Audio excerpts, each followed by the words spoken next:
Merisi ukimara kugera ku kibuga cy'indege, Zahabu uramubonye, ubona koko uwo mwavuganaga cyangwa amafoto wavuganaga nawe siwe, kubera ko wamuhobeye waruseka. Cyo ni kimwe. Ikigira kabiri, kubera iki Zahabu yaguhaye indabo nk'umukunzi we, nk'umufiyansaye we, urazifata. Kubera iki indabo utazanze ku kibuga cy'indege? Cyo ni ikibazo mpanibaza. Aya makuru ndayafite yose, atarimo igice, ameze neza yuzuye. Niyo mpamvu nananze gukora kuri iyi nkuru. Ese Merisi kuba waragaye uwo mwana, indi kururu wari umushakaho ni yiki? Ni yihe? Ni yihe? Ko wari wamugaye nyine ukimubona bivanye n'ibyo yageza guheza, kubera iki wakomezanyije nawe? Mbeke mbabwiza ukuri, wagaye umuntu turuzi Merisi iyo tubera imfura, ukagaya Zahabu ku kibuga cy'indege, ukahamwangira, ukavuga ati warantuburiye, warambeshe, uyu si wewe, si uyu nari nakoye. Iyo umwange yari ku kibuga cy'indege, twari kukubwira ngo felicitation, mutarakoranura na ba Zahabu.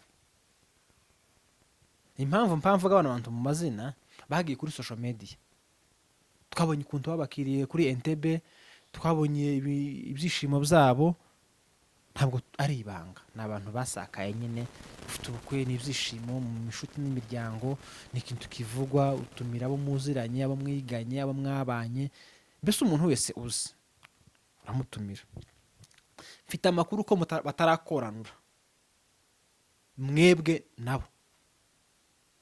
Izindi nkwano zavuye hehe zo guta utegura ubukwe iminsi itarenze 4? Kubera iki wasezeranyije Merisi n'undi mukobwa utari Zahabu, famiye itarakiranuka, ngo ba Merisi baza babasubize ibyo bari babahaye?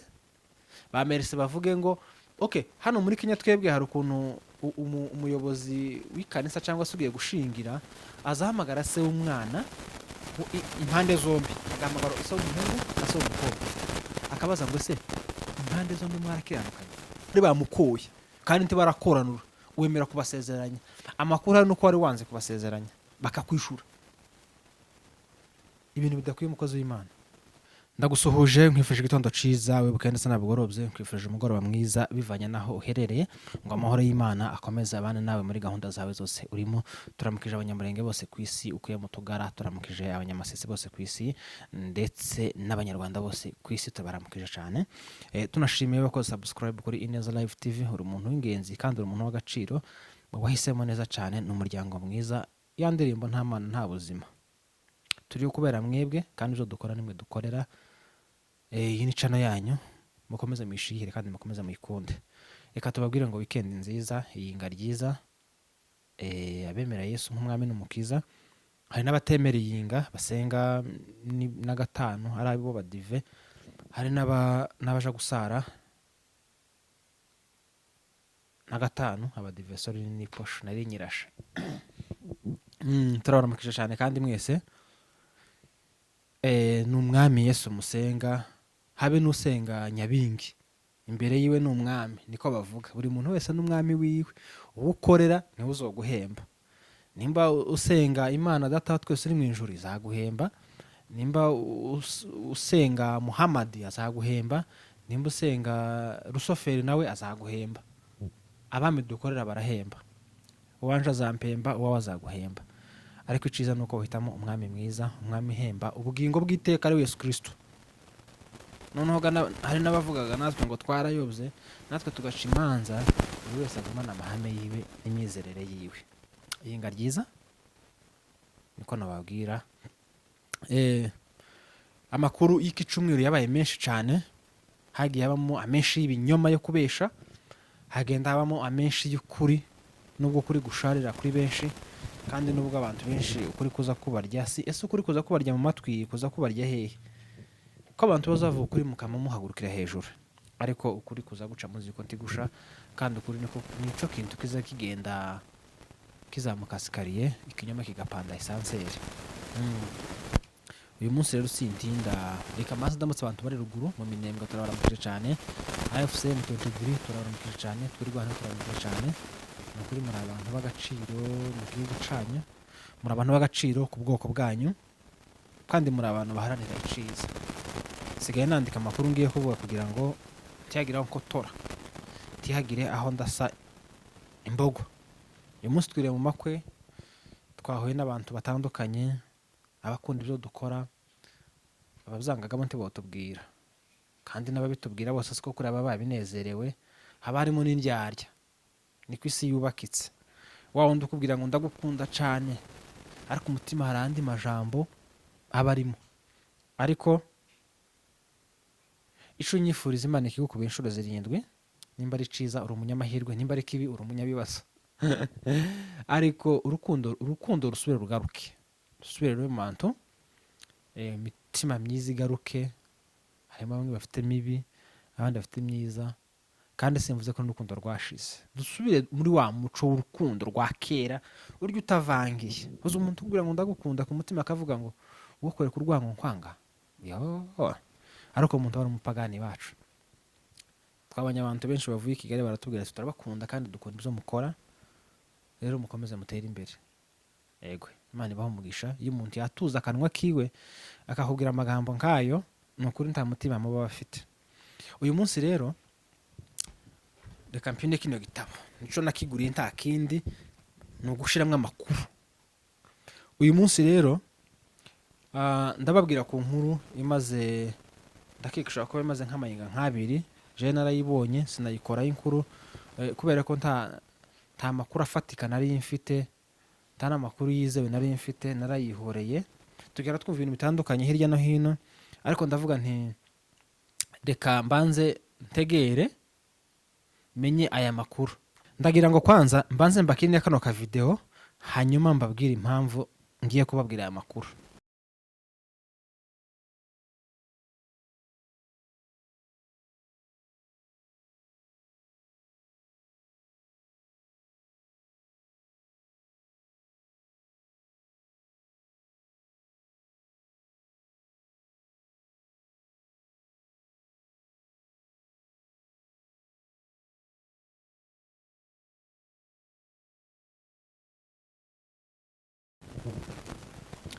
Ngira ngo mwakabonye, ni akavideo k'ibyishimo, ni akavideo karimo kumwenyura, ni akavideo karimo inseko nziza.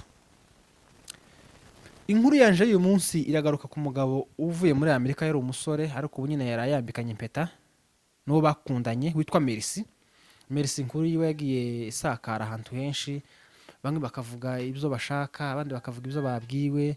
Ntawe nshira urubanza ngo yavuze amakuru mabi, buri wese na gahunda akoreraho nibyiwe tuzinjiramo. Uyu munsi rero nabonye yakoze ubukwe ko bwari bwiza, bwari na live, yabukoreye Kampala, nabubonye. Nibaza amagambo agera muri 5 ngiye kubabwira. Merci atuye hanze ya Afrika, Zunze Ubumwe za Amerika niko batubwiye. Yakundanye n'umukobwa witwa Zahabu, mwana mwiza w'akayobe, ugaragara kabisa mwiza.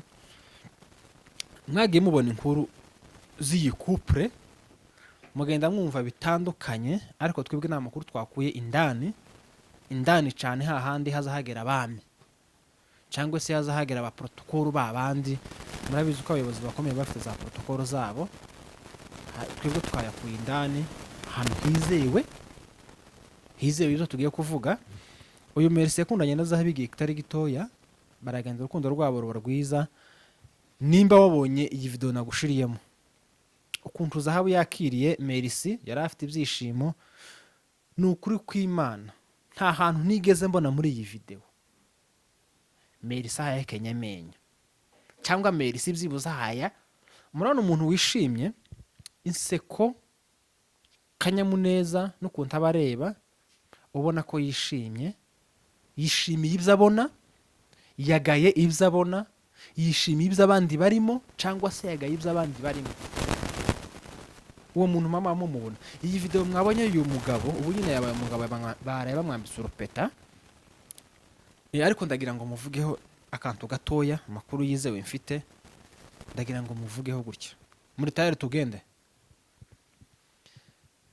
Amakuru amwe yari ko avuga ko Mercy yabwiye Zahabu ko uwo bavuganaga kuri video n'amafoto yari umukobwa munini, ngo ariko Zahabu ni umukobwa w'agahonje, ni taille française, akana keza rwose, kandi Imana imufasha nawe aseke akora ubukwe bwiwe. Ico ngo kiri muri kimwe catumye Mercy yanga Zahabu, kuko amafoto afite n'umukobwa munini ariko face to face ni umukobwa w'agahonje. Ico caravuzwe cyane mu mpamvu zabo zo gutandukana. Jewe ntaho mbogamira. Ikigira kabiri cavuzwe ko ngo Mercy yanze Zahabu. Yes, ikibazo nibaza, Mercy ukimara kugera ku gace ndege, Zahabu uramubonye, ubona koko uwo mwavuganaga cyangwa amafoto wavuganaga nawe siwe, kubera ko wamuhobeye wayuseka. Cyo ni kimwe. Ikigira kabiri, kubera iki Zahabu yaguhaye indabo nk'umukunzi we, nk'umufiyansaye we, urazifata, kubera iki indabo utazanze ku kibuga cy'indege? Cyo ni ikibazo mpanibaza.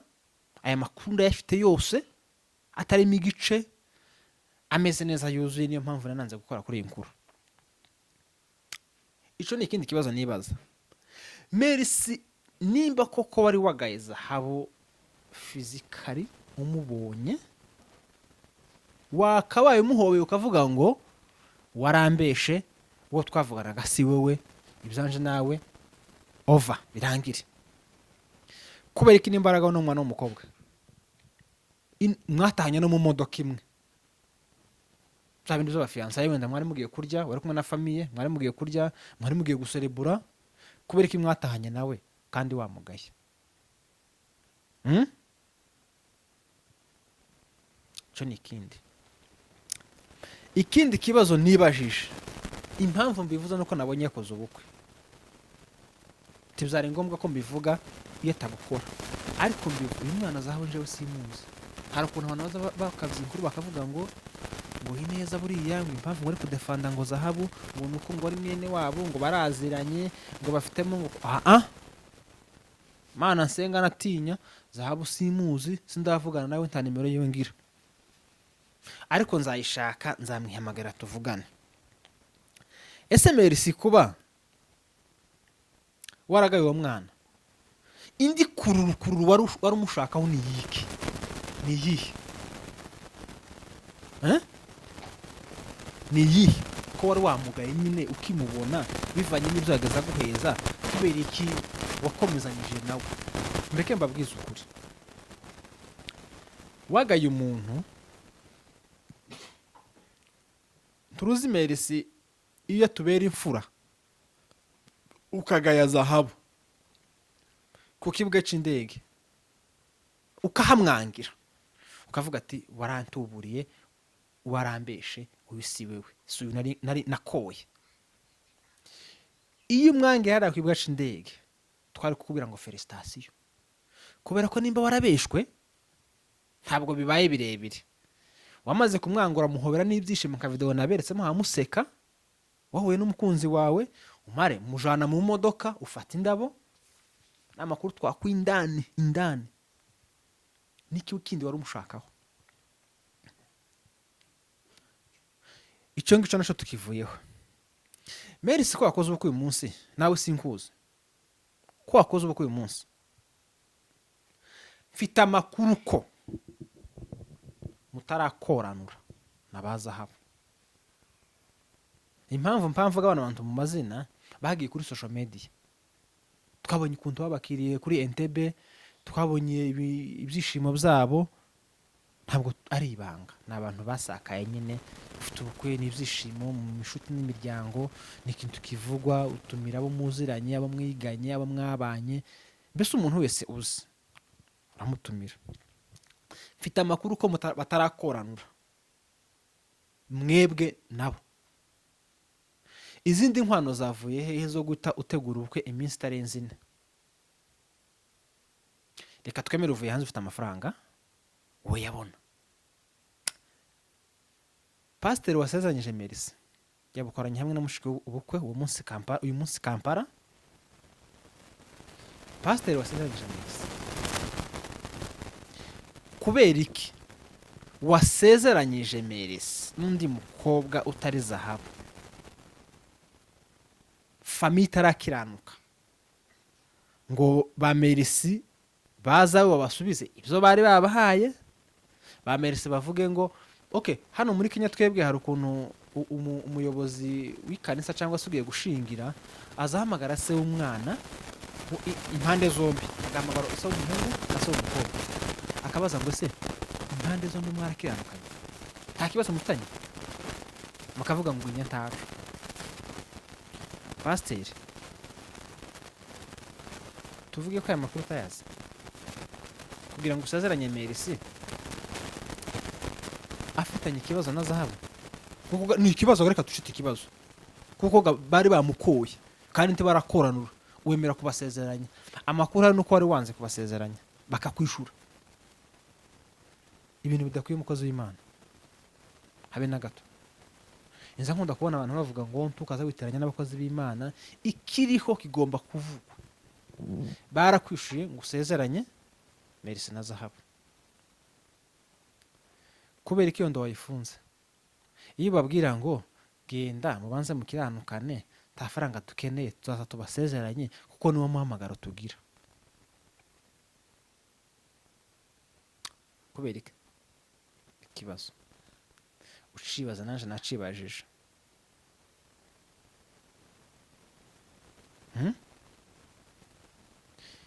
Ico bagwaye pasiteri twakimenye, barakwishuye of course usezeranye iyo ndoa kandi wabikoze. Ariko twebwe nk'intama ntoya muyoboye twokwibaza ikibazo kivuga ngo nukubera ko wemeye gusezeranya iyo ndoa agifitanye ikibazo na fiancé wiwe cyangwa wahoze ari fiancé wiwe, kandi uyu mwana Zahabu niwe ufite amakuru yose y'ukuri yicatumye we na Mercy barekana. Ushobora kuvuga ibi ngibi, undi akavuga ibi, undi akavuga ibi, ariko nimba hari umwana ufite amakuru yose ni Zahabu. Nimba hari umwana ufite agahinda ni Zahabu. Reka mbabwize ukuri,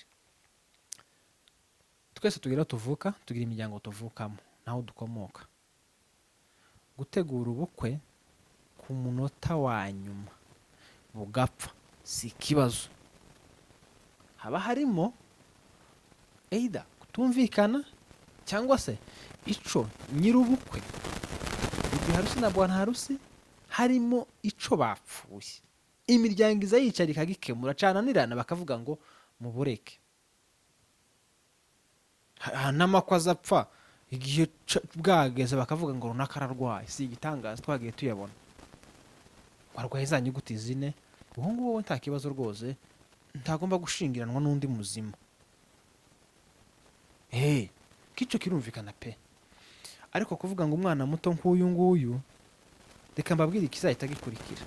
Uno mwana bamwiciye izina, kandi uno mwana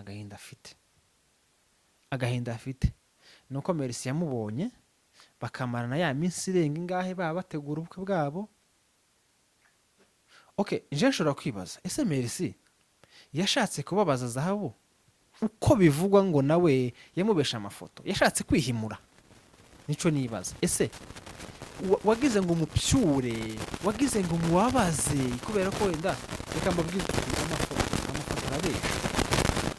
Ndashobora kuba ku ifoto nanutse ariko musanzwe ndi munini, cyangwa se ndi munini amafoto akangaragaza kaho ndi mutoya. Kandi mbabwiye n'ikindi mwese muzi, abantu twese siko tuzi kwifotoza postere situgira beza cyangwa situgaragaza uko turi. Hari umuntu ushobora gufotora ifoto yigasohoka umuntu ari mubi kubera kutamenya kwifotoza. Nyine iwe timuzi ko kera bagaza tubira ngo duhagarare gucya amaboko arahanga ku matako kandi ngo kuboko kube kuri straight, bakamakubwira ngo ukanure gucya tuhumirize tibishaganye tuhenge ku mutwe.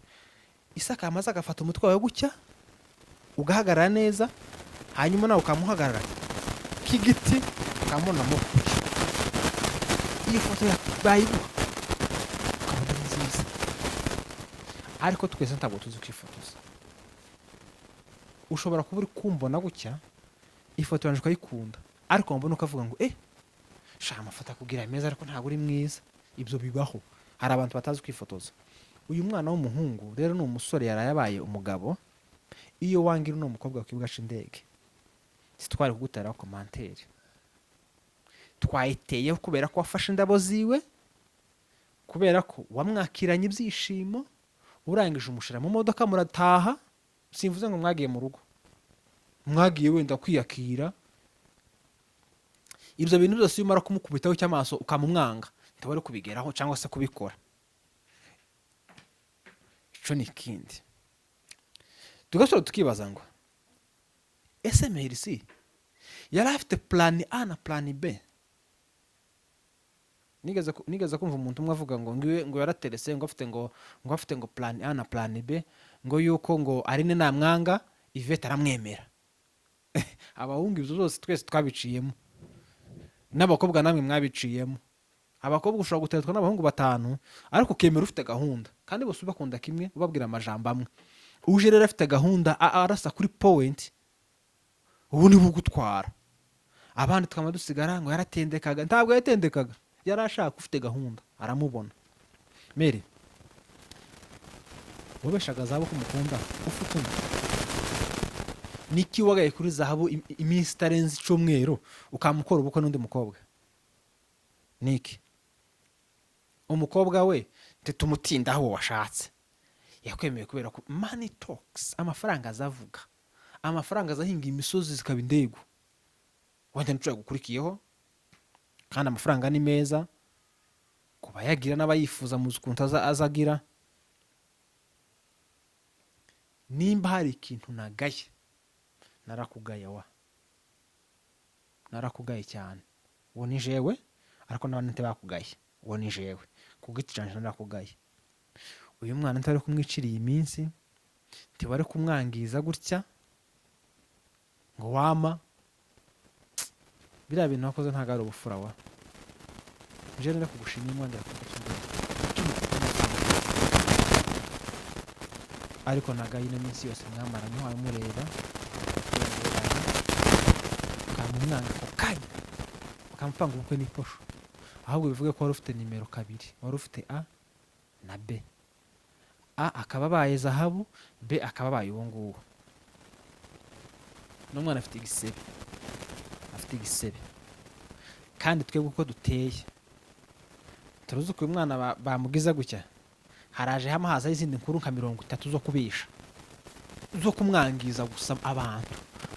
Hari umuntu watubwiye ngo hari abantu baza bica abantu mu bandi.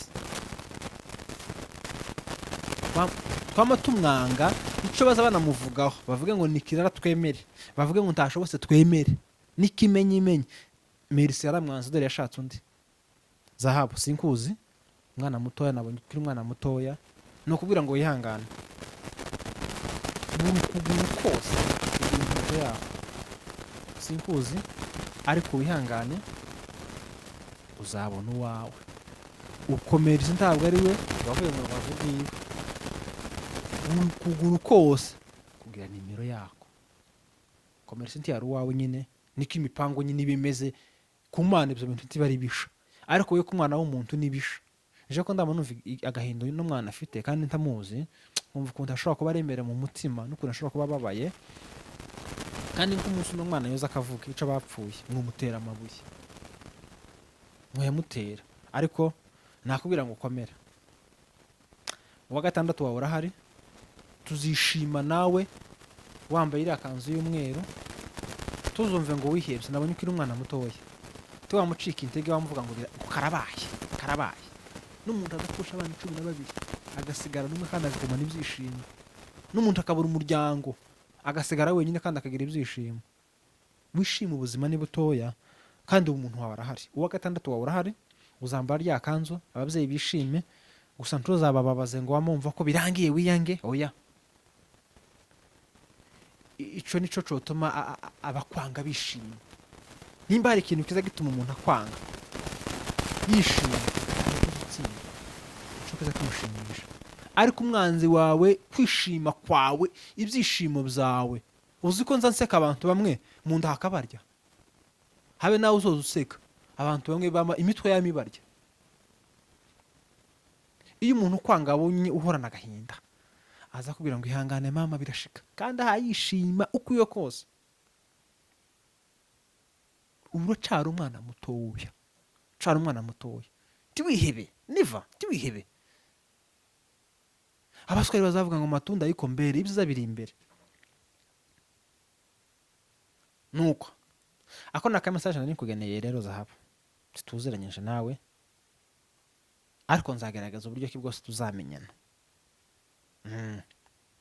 Ukomere kandi wihangane, Imana izaguha umuntu wawe, Imana izaguha umuntu wawe ukuri anti wawe. Aya niyo makuru amwe nabashije gukura hafi ya Zahabu, atanyihereye ariko nakuye hafi y'ishuti ziyo. Ni bya bindi ngo nta makuru twahawe n'inshuti ziwe ariko ngo ndi iryo jambo ngo twayahawe n'inshuti ziwe, natwe twayahawe n'abantu babugufi ba hafi bagendana nawe buri munsi kandi bazi inyahara.